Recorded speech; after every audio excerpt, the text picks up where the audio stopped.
Lightning like Steve McQueen. I'm in the fast lane when the light turns green. And I built tough, I ain't nothing but grit. Cause I made rugged blood, sweat, and spit.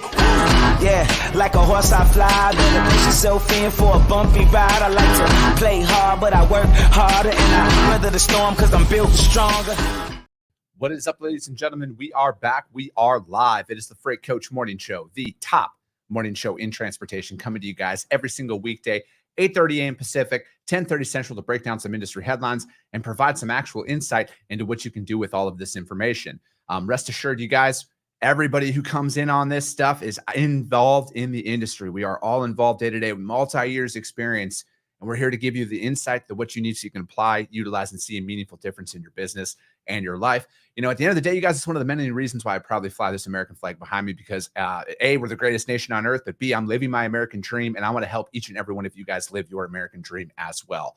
Got a very special show for you guys here today. We're going to make some stuff happen. We're going to break down some articles. It's kind of like the day before Christmas, even though it's not, because I like it's a crapshoot if anybody's working tomorrow or not. But you know what? We're going to make things happen still. And all right, but before we get into any of this fun stuff today, I got to give a shout out to my friends over at VHub, you guys, vhubapp.com. Whether you're a broker, shipper, or a carrier alike, we all need access to trailers. And especially right now, if you want to make some extra coin to buy some extra Christmas presents and stuff out there, the best part about what they got is you guys get paid to move this. This is on top of the freight that you can get by loading out these trailers, you guys. So what they're working on, Glade Spring, Virginia, going up to Delta, British Columbia, and you get paid $18.50 to do that. They also have West Valley City, Utah, going up to Calgary, Alberta. You get $15.50 US. They also have Paragould, Arkansas, going to Orting, Washington, and that's $15.50 to do that. And again, you guys, that's on top of the freight, the revenue from the freight you can get by loading that trailer out. And then this is a brand new one. They have Galt, California, going to Hutchins, Texas, $500 to do that. So hit them up, you guys, vhubapp.com. My man Xavier Campos and my friend Stacy Steen, they'll be in the audience. Just do me a favor. Let them know the Freight Coach sent you. Zach Williams, good morning. Let's fucking go. Brian Hagan, let's go. Good morning. Thank you for joining. Scott, the Freight Sensei, is in the house. Happy Friday Eve to you as well, my man. Sean, good morning. Season's greetings. Louie, what's up, my man? Thank you for joining here today. And all right, I got my man Eric Johnson with the JOC joining in. Dude, what's up, man? Long time no see. Hey, Chris. Yeah, it has been a long time. Doing good. How are you? I'm doing fantastic. I am ready for this weekend, though. It's my first Christmas without our son. My in-laws took him with to go to my brother-in-law's house for Christmas, and they're like, "Hey, can we take him with?" And my wife was like, "Yeah, absolutely. We will gladly spend Christmas and New Year's alone." So yeah, that's it. Sounds like weird, but also kind of cool. So yeah, and like that's weird exactly not having a kid there on Christmas morning, but yeah, but you know, he's 11, you know, like he just pretty much despises our existence at this point because he's got life figured out. He's just at that age. So, so you're saying he doesn't believe in Santa, in other words. Yeah, he does not believe in Santa anymore. That he actually asked if his present got his present got brought to Reno, or if we had it shipped there. So yeah, amazing. You know, what do you do, man? It is what it is. So totally. What's new in your world, man? We're gonna be talking, like the article that you put out yesterday. We're gonna be breaking that one down, man. But like, what's going on out in the tech space right now? You know, it's very interesting. I've been thinking as we go from 22 to 23. 22 has been such a weird it's been the flip-flop year, right? Like the first half of the year was actually the second half of the year, and the second half has been the first half of the year, right? In terms of demand.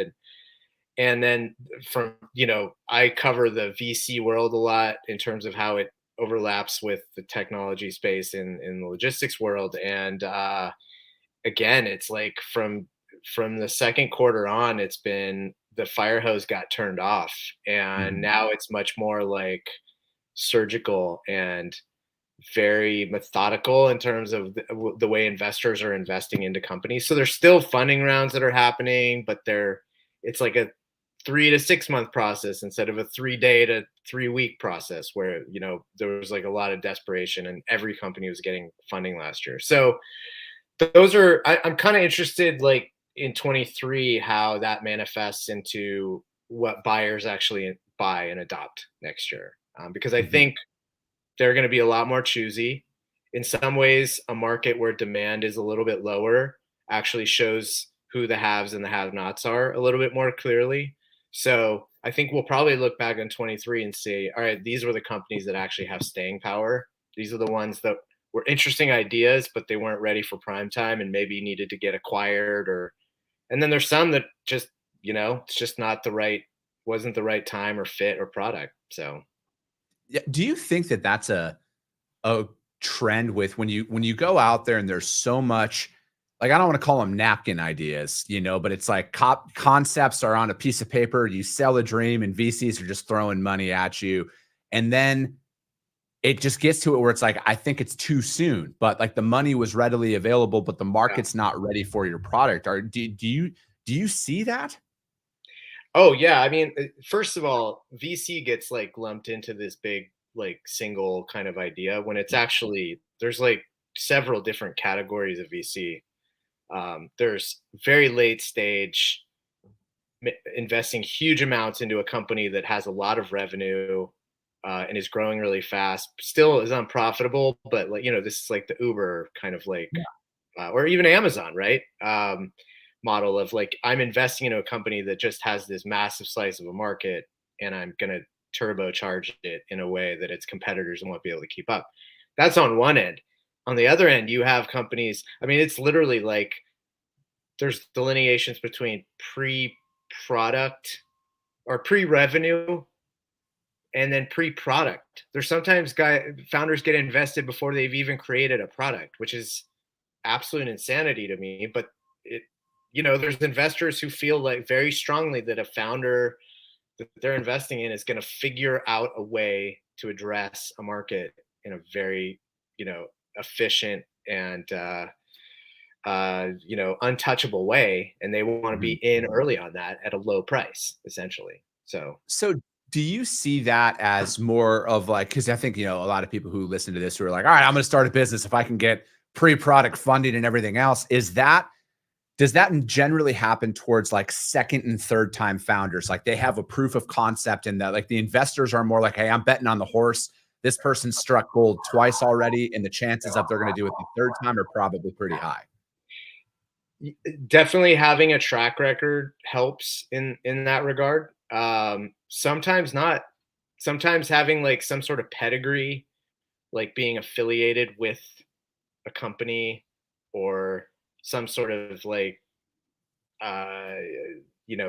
university that is known or part of a university that's known for like driving a lot of innovation.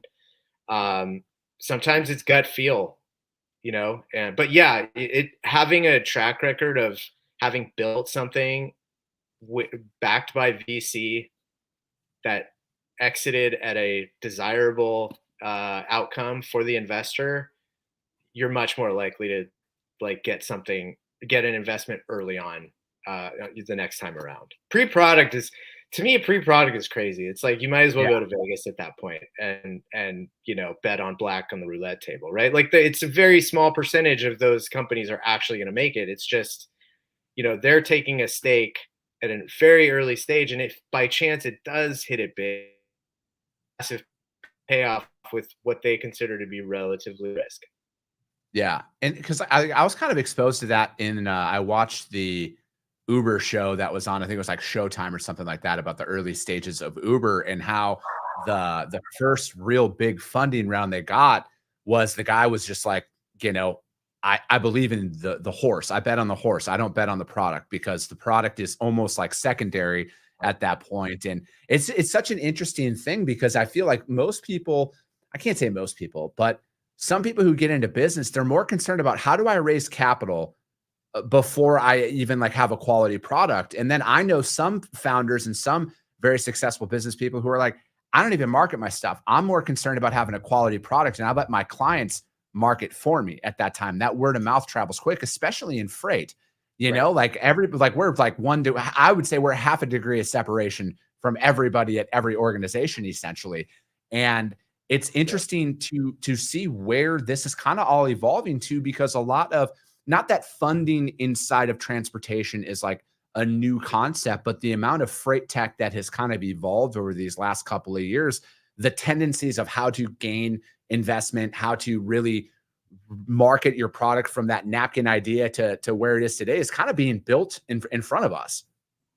It is. And, I think what you just described, there's so many successful people in this industry who have very, from a VC investor, they have very modest ambitions about like what they consider success. But for you and I, like that, it's wildly successful. They're a highly profitable company. They employ a lot of people. They're doing good in our business, in our industry. They're just not, they're not a household name. They just sort of go about their business, serving their customers, doing well.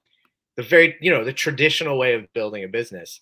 That's why from that, there's a ton of skepticism around this sort of like rocket fuel early stage investment model, because it's so opposite of like the way that most businesses in freight have traditionally been built.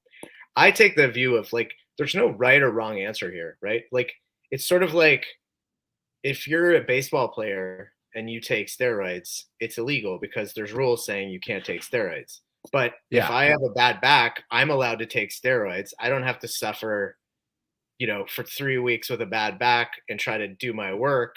I'm allowed to do that, right? It's legal for me to take steroids.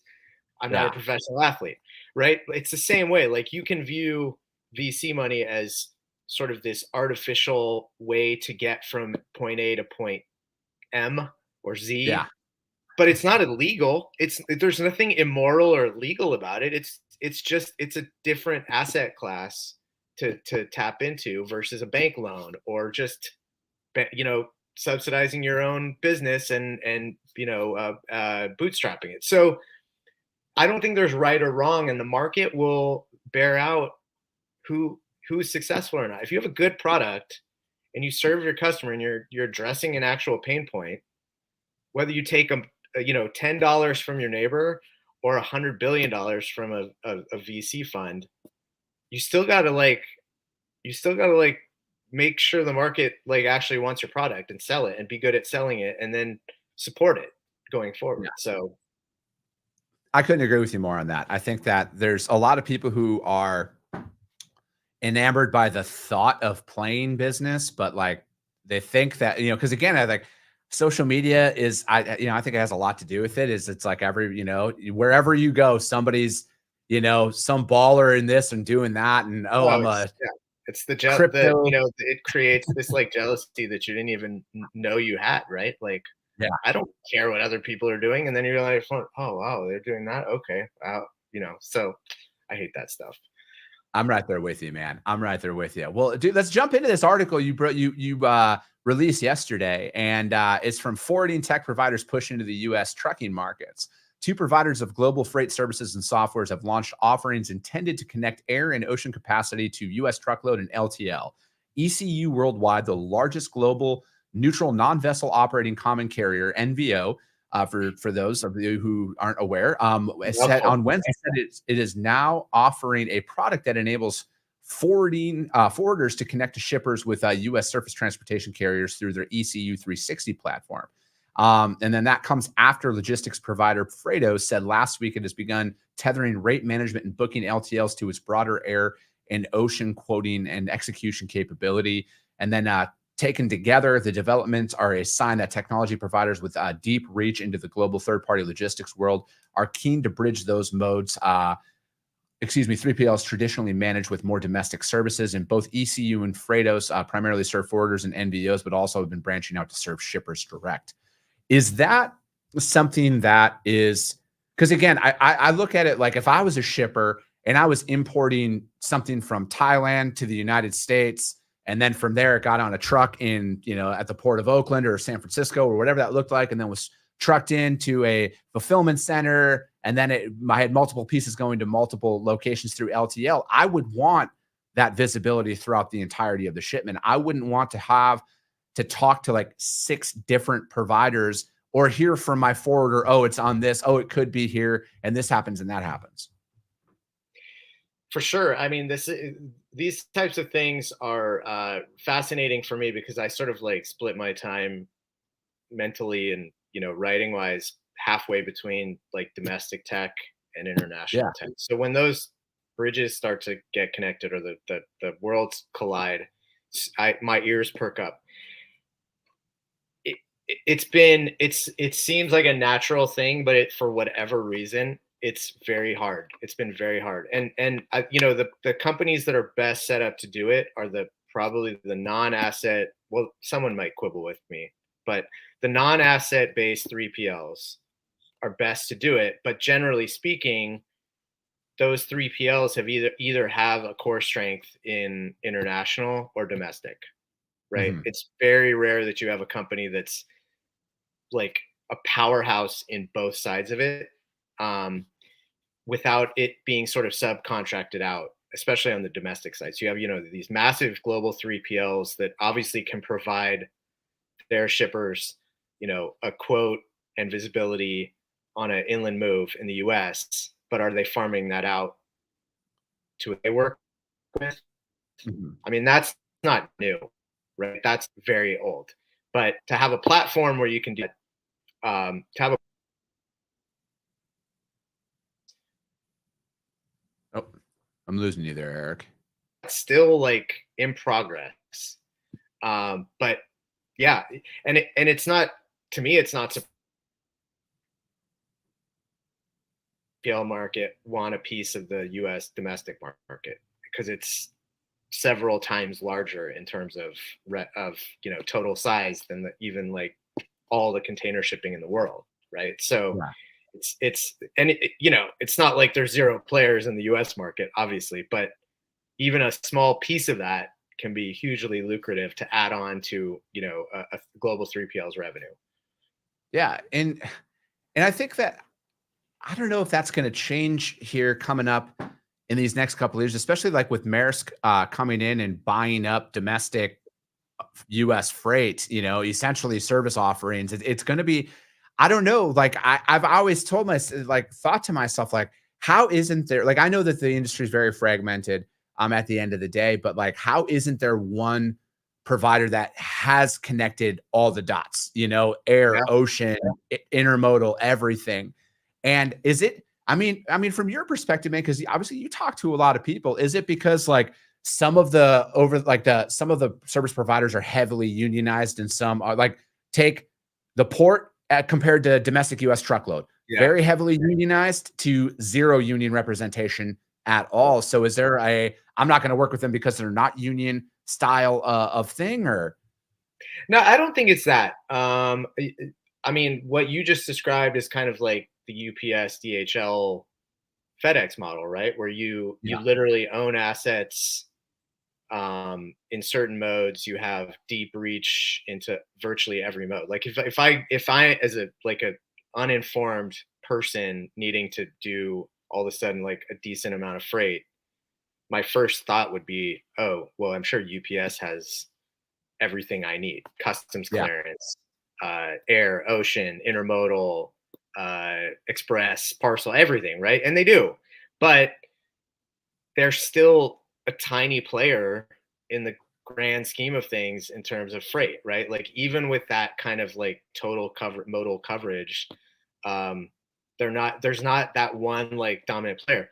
I mean, I think Amazon would love to eventually be that, but and I've written about this before. I think part of the reason, everyone sort of talks about the bad parts of the industry being fragmented, but I think the reason it is fragmented is because the shipper drives the way the market behaves, and shippers are not, even sometimes to their own detriment, shippers are inclined to not have all their eggs in one basket. They Mhm. don't want to have a single point of failure. They want to kind of disperse their risk, and the way that they do that is to have a basket of different like partners that they work with. And you take one shipper that has that mentality and you add another shipper that has that mentality, and you add 15,000 shippers all with that same mentality, and you get a very fragmented market. And I think that, that has just been throughout time of there being so many players in this industry, and they've just probably been burnt so many times, Eric. Like they've been burnt too many times to where they're like, you know what? I need 15 providers because of X, Y, and Z. We tried the 75-25 model and we got burnt very bad. All of a sudden, a 50 drop trailer pool vanished overnight. And we were, I mean, dude, look at UP Streamline here, Union Pacific, excuse me, doing their embargoes this last week. And they cut off like not small shippers, you know, like Cargill, for example, not small shippers. And I think that is what drives it. It's situations like that where if there is a stronghold where there is 4 or 5 providers that own the market, like there is in rail, and then you can even say the same in LTL. There's like there's the top 10 LTL carriers, and they're kind of have alliances with a bunch of sub-regional carriers that are out there. But it's so quick. I mean, FedEx last year shut off like 1,500 shippers, just like, hey, we're not moving your stuff anymore. Right. You know, imagine if that FedEx was that only option in that area, for example, like that would shut a business down essentially.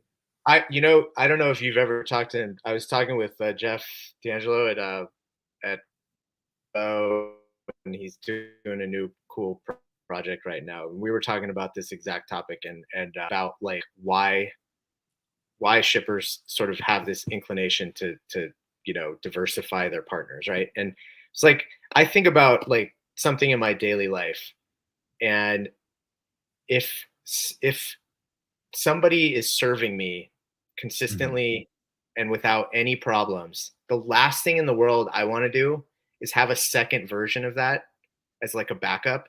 I'm just very happy that relationship works fuss-free for me, right?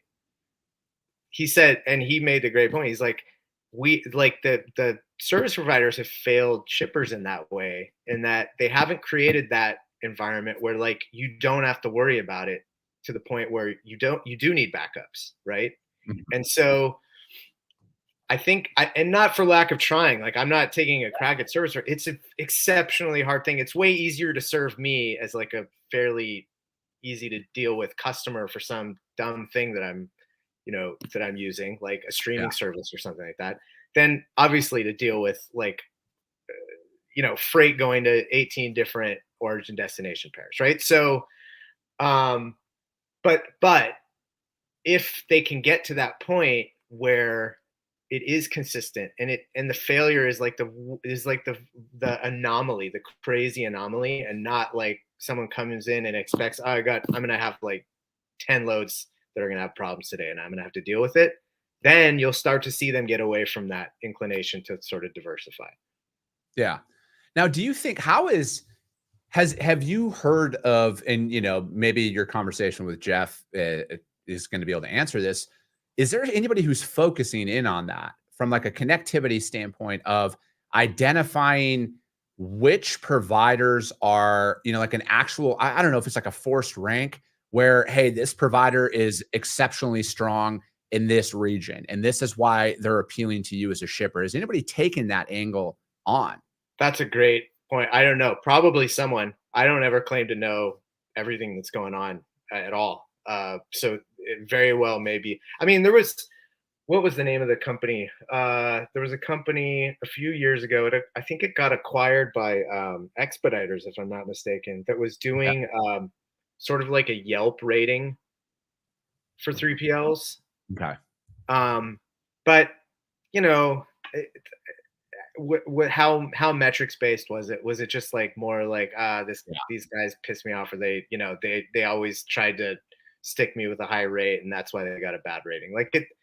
I think those are difficult to marry across, like, because every shipper will have its own scorecard, right? And every carrier will have its own customer scorecard. And like, can you normalize that across all the relationships so that you can actually gauge who's performing well? I mean, there's certain metrics that we can, I think, like detention time or, that are fairly normalized, right? Like we didn't talk about this, like the Uber Freight, JB Hunt, convoy thing that was announced a couple weeks ago about like, just, can we like not compete on how easy it is to make an appointment at a facility and just like build something that that everyone can use, and then we can actually like build products that are differentiated on top of that instead of like competing on something so basic and important. But It that one will be interesting, Eric. yeah, Because again, I read you put out an article on that, and I read that one, and I put that one out, and I read a couple of other ones as well.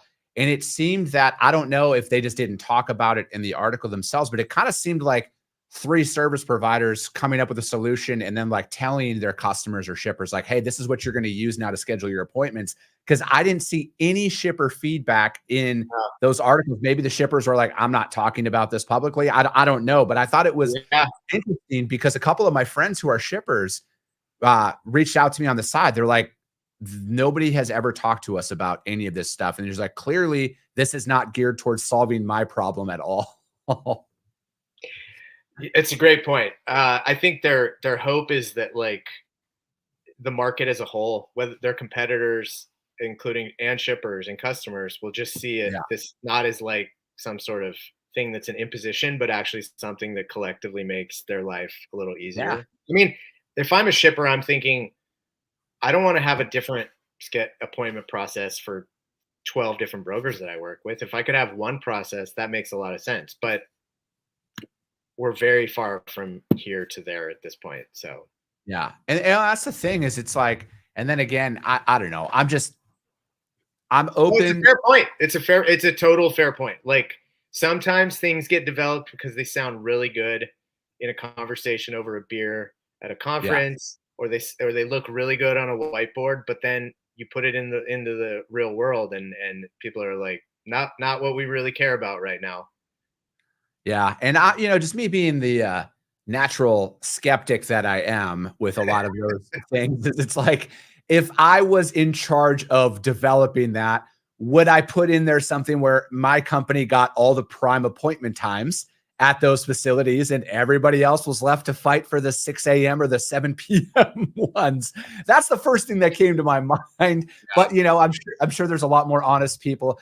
I would hope there's a lot more honest people out there than that, but you never know. We shouldn't assume, but I assume good intent until proven otherwise, I guess. That's the way I approach things. That's very true. That's a good idea to run with there. There's lots of people who've shown they have bad intent over and over. So that's true.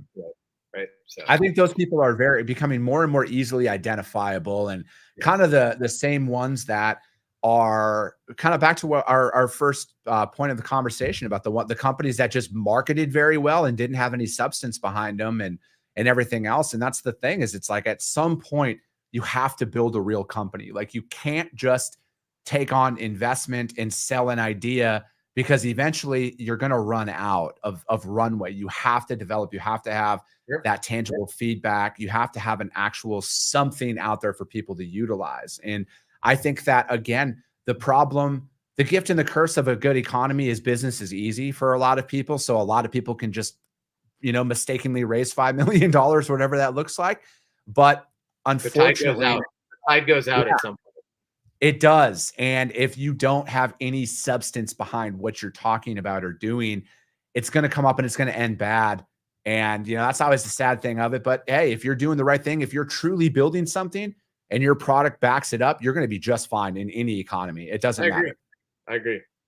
It'll be interesting, man. So, dude, that was obviously, as always, a quick 30 minutes every time you come on the show. And we got to one article, which I'm happy we at least got to a article today. But dude, so what's up? Too much to talk about. So I know. So what's on the horizon for 2023 in FreightTech, do you think? Is there anything up and coming that people should be on the lookout for? Or I would say